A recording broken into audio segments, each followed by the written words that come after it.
Саламатсыздар ма, 10 сынып оқушылары? Біз бүгін 10 сыныптың биология пәнінен 2 тоқсанға арналған номер 3 ұжыбы тапсырмасын орындаймыз. Тыныс алу бөлімі бойынша жиынтық бағалау, жалпы ұпай саны 15. Достар, осы видеоны соңына дейін көруге кеңес беремін.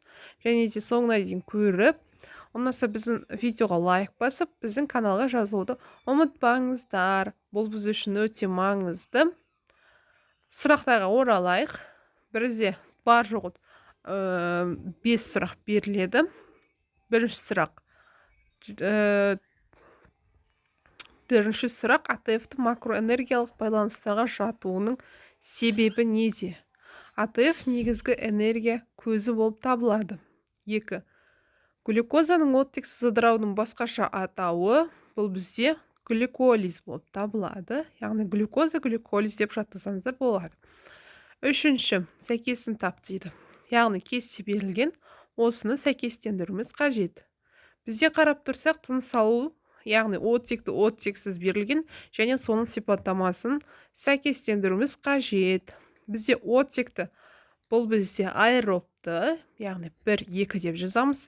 Кететін энергия көзі 36 АТФ. Формуласы С6H12O6, яғни бұл бізде фотосинтез формуласы. О2 шығады бізде СО2, көміршікл газы, және су АТФ шығады.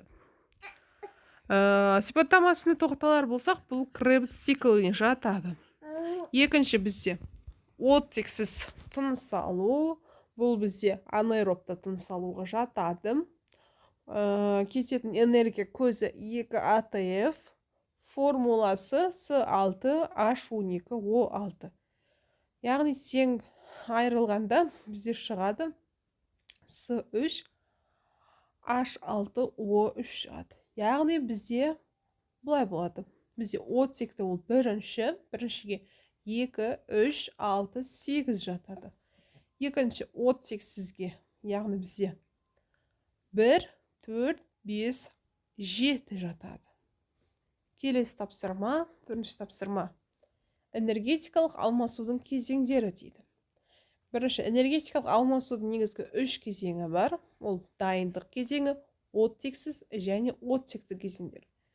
Бірінші, дайындық кезеңін тоқталар болсақ, энергетикалық алмасудың дайындық кезеңі адамның ас қорты мүшелеріндегі жасушалардың цитоплазмасында, яғни лизосомаларда жүреді.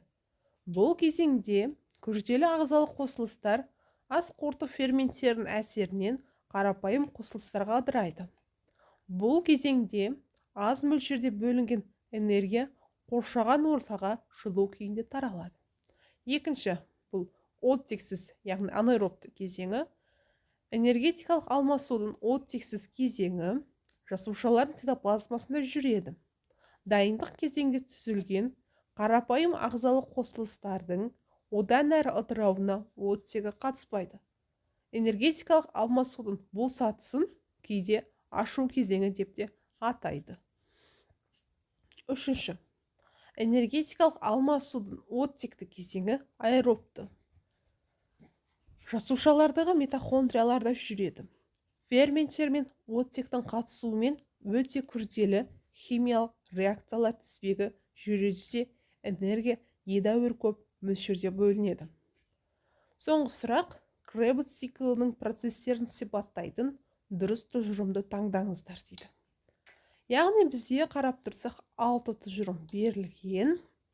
Кребс циклінде бірінші тұжырым айналмалы реттілік ацетил коферментті қосудан басталады дейді.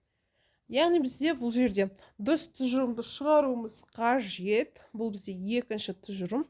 Кребс цикл реакциясының шоғырлануы немесе оқшаулану орны митохондрияның ішкі мембранасы болып табылады. Яғни 2. Екінші, Кребс циклы бұл лимон қышқылының түрленуінен ферментивті тотығу реакциясының айналмалы реттілігі дейді. Және соңғысы, дұрыс тұжырым бұл жерде глюкозаның бір молекуласының тотығу барысында ПШқ-ның 2 молекуласы түзіледі дейді. яғни бізде шығады Кrebs циклының процестерін сипаттайтын тұжырымдар бұл 2, 3, 6 жатады. Достар, осымен біздің БЖБ талдауымыз аяқталды. Барлығы дерлік 6 тапсырма берілген. Өте оңай сұрақтар. Егер осы видео сіздерге көмегі тиіп жатса, біздің арнаға жазылып, лайк басып, қолдау білдіруді ұмытпаңыздар. Сабақтарыңызға сәттілік, сау болыңыздар.